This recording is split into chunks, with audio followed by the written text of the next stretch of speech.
My sword's gonna go in your booty, oh Frieza. Greetings Internet, Didier here, and last week we got what we've all been waiting for, the new heroic MPs. So to kick this off, we have a new level 1 Roshi Restrained, and of course we gotta hold him back. I mean, he's a creeper, man. He's creepy. So I really like what they did with this guy. You know, Roshi is already an established setup and drill control deck, you know, very strong in black, very strong in red, very strong in blue. But they took him in a different direction, and you're gonna see that with a lot of these MPs, that's what they did. So starting out with a 3 PUR, Roshi has a parenthetical ability that he's gonna be able to use the Turtle Ally regardless of his power stage. Which is great because the Turtle Ally allows you to shuffle him into your life deck and actually draw a card. He then has a constant ability that goes right along with Turtle's other ability that banishes cards from the top of both players' discard pile. Roshi's going to get you some mill effects whenever you banish cards from your opponent's discard pile. So automatically this makes you think black style because there's a lot of banishing in black style, and you're also going to be able to get a mill off of the Devious Mastery. His other ability is a power that's just going to search out Turtle Ally and play him during combat. And of course Turtle will be coming in at 3 power stages above 0 because that's what allies come into play at. So this is a really interesting level, and like I said, it goes in a different direction because it's not really too synergistic with Roshi's other levels. But the good thing about it is what made Roshi the setup and drill control deck that it was his level 1. Was that ability to play the setups and drills from your hand during combat in the early stages of the game. This promoted Roshi to play, 25 to, sometimes over 30 setups and drills in his deck. You could get away with that. You're not going to want to do that with this level 1. This level 1 is going to be a little bit more aggressive in that you're going to want to utilize Turtle's power, utilize the milling ability, and chances are you're going to play this guy as a camp level 1 build. So he's going to be good in black, obviously, because of the discard banishing. He's also going to be good in blue style because of the idea of always keeping your Turtle Ally in play. 2 of Roshi's 3 powers do revolve around Turtle, so if you play black style and he gets banished early game, it could be kind of detrimental to you. Although in black style you can make more use of his constant ability, so it may kind of level out that the constant ability is a little bit more powerful in black style, so even if you lose Turtle Ally, you're going to be able to make up for that with banishing abilities like Black Capture and some of the new cards that were revealed. And even further, calling out the differences between how you're going to play the 2 Roshi level 1s. Turtle does draw you a card, so you're not going to want to fill your deck with setups and drills. You're not going to be able to play those from your hand. You're going to want to have some sort of usable cards. It doesn't necessarily have to be super hyper aggressive attacks, but you might want to play, like black style, we'll be playing things like Foreshadowing, things like that black invitation card that was revealed. Blue style will probably play some high value blocks and some really powerful attacks like Blue Slash and head knocks and things like that. But overall, I'm on board with this guy. He's going to give Roshi players a brand new way to play the game while not buffing Roshi, because currently, he is pretty much a tier 1 personality. It's a very strong personality. So he didn't need to be buffed, but let's open up other avenues for him, other playstyles for him to play in. And you can see this even further with the next level we're going to talk about, Krillin Quick. Now 2 of my teammates actually build their decks around Krillin. They pretty much exclusively play Krillin. So after this guy was released in our team chat, it was blown up. Why the hell was this Krillin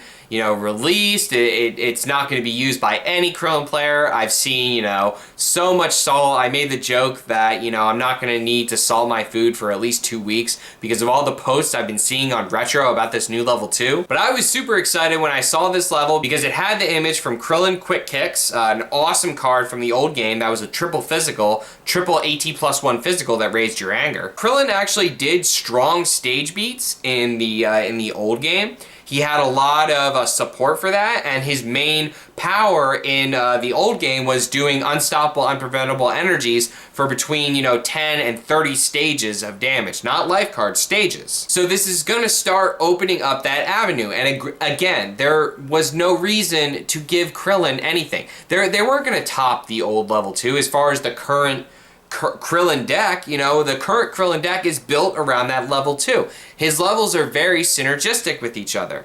You know, they're all energy attacks. They all promote card advantage and you know, discarding, playing in black style. And this guy's really strong. You know, he's in D actually at 5 power stages above 0. A really strong personality level for him, showing that he's probably going to want to be played in a physical beat deck. Now that doesn't exist right now, but did Krillin really need a good new level 2? No. He has a constant ability that allows you to pay stages for any attack you perform and add 2 power stages of damage to it. Now this is going to be great for Krillin and ally decks, and again, in the old game, Krillin was one of the best ally decks in the game. He had 2 name cards that were just excellent for getting out your allies into play. So they're probably setting up for that. Not only is this good for ally decks, but it's also going to take all those utility physical attacks, like in blue style, like Blue Betrayal, that really don't do that much damage and actually allow you to push out some sort of damage with. He then has a physical power for a flat 4 stages that cannot be modified. Not too great, you know, and again, saying, hey, don't play this guy in black style. He is not for a black style deck. It can't be modified. It's not going to gain the modifier from the Devious Mastery. It is decent against ball 6, so it's going to do flat 4 no matter what. You know, Garlic 3 won't affect it, ball 6 won't affect it. And he does have a lower PUR than his counterpart level 2. And again, just further showing, hey, use this guy in ally decks.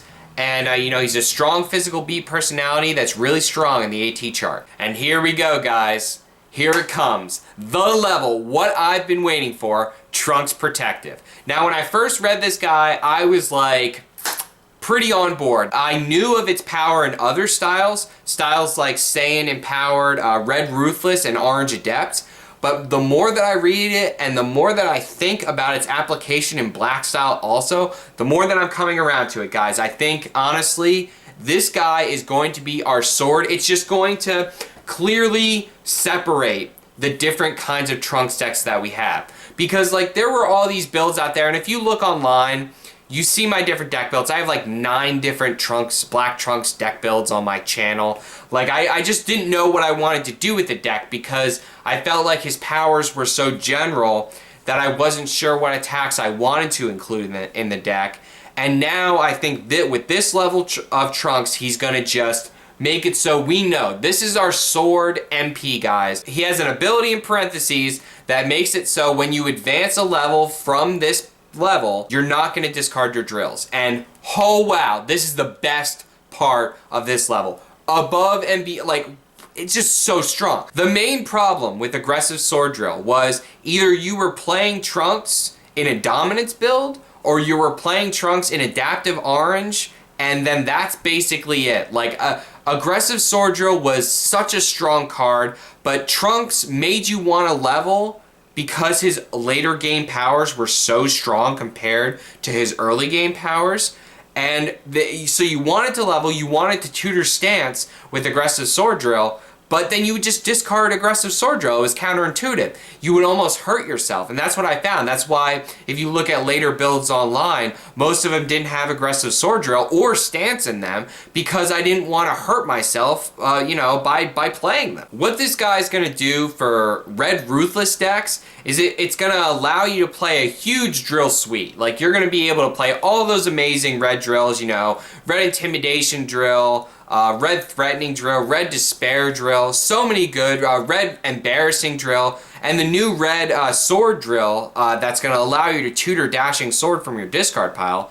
I mean, you're going to be able to play all those drills down. You're not going to level too quickly, but you're going to be able to level up and be okay. Someone's gonna be able to use I'll Dig Your Grave on you and not wipe your entire board. The point is you're not gonna need to level with this guy because the next part of his ability, just saying, hey, you know, this is the long sword right here. This is what we got. Is, you know, constant.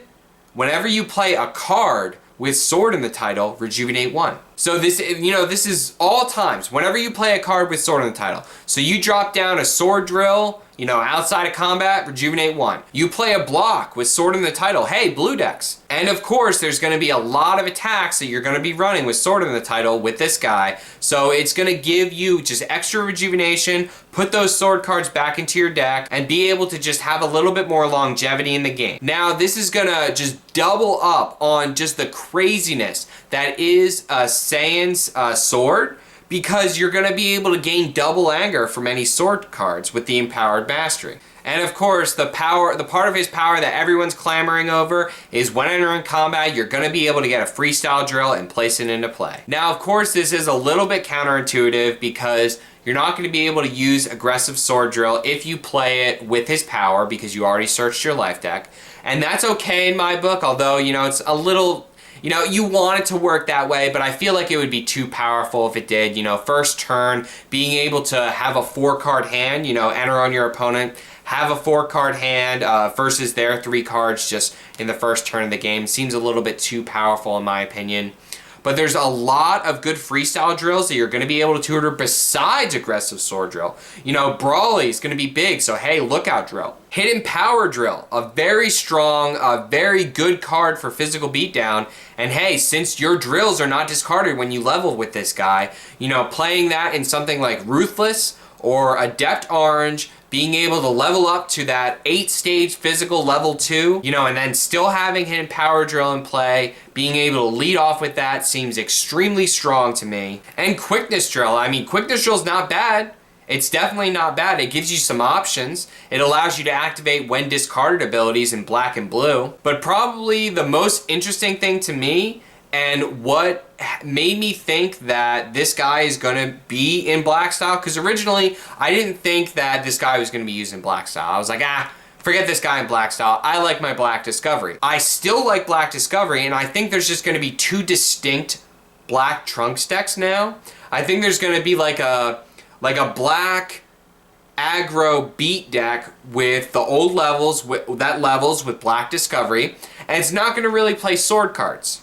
The sword cards are going to go in the sword black deck that uses aggressive sword drill and uses black refusal. I've been trying to put black refusal in my current black Trunks build, but it's just not been working. Like, I just never seem to have the setups or drills in play that I want to discard for fodder.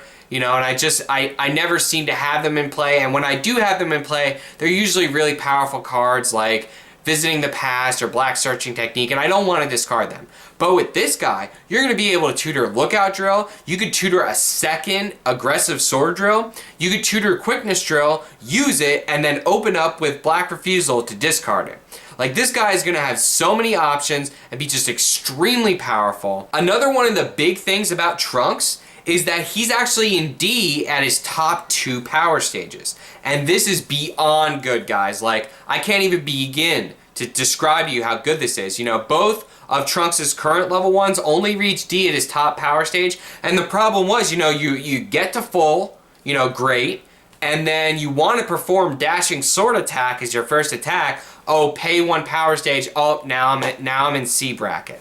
Not going to happen with this guy, because not only is he a D in his top 2 stages, but he also has 3 PUR. 3 PUR on Trunks, D on his top 2 stages, Sword, Shing! Red Ruthless builds are going to be super strong with this guy. Orange Adept builds, like, you know, the one disadvantage of Orange Adept is, of course, that, you know, you don't keep your drills when you level up. And this guy solves that issue. You're going to be able to tutor out early game drills like Joint Restraint Drill. You're going to be able to get out Joint Restraint Drill, get out Aggressive Sword Drill, level up to that level 2, have an 11-stage physical on level 2, while having a 4 to 5 card hand always going on the aggressive. Guys, this is like the best time for Trunks. Like, I can't even, like, just wow. Just wow. Alright guys, I'm going to resheath my long sword here. I know I had to whip it out kind of big there, but I'm going to resheath it. And now we're going to talk about this new Gohan level 1. As people said online, you know, the first rule of playing Gohan is you don't talk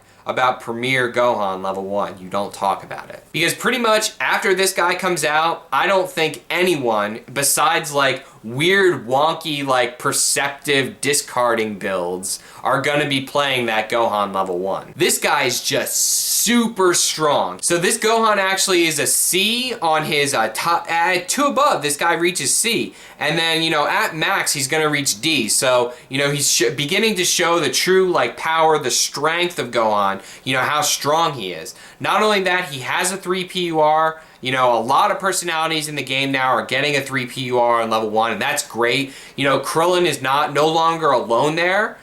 So, you know, it makes Krillin a slightly less desirable MP because we're having more options now for 3PUR on level 1. This guy does have a caveat that you're not going to be able to win by MPPV if you advance a level with his power, which, you know, it makes sense because it's going to be pretty easy for you to advance a level with this guy's power. When entering combat, Gohan has a power that searches your life deck for any ally and play it. And then if you control 3 or more allies, you're going to advance a level. Now, it's important to note that this is a power. So once you hit 2 allies in play, you have the option to not use this power to keep MPPV open and an option for you later in game. And this is going to be used in the Namekian Gohan builds. Because I want to be clear about this, guys. With this first turn ally tutor, you're not going to really be playing this Gohan in tag team builds. You could swarm the field with allies, and I don't think that would be the worst thing in the world.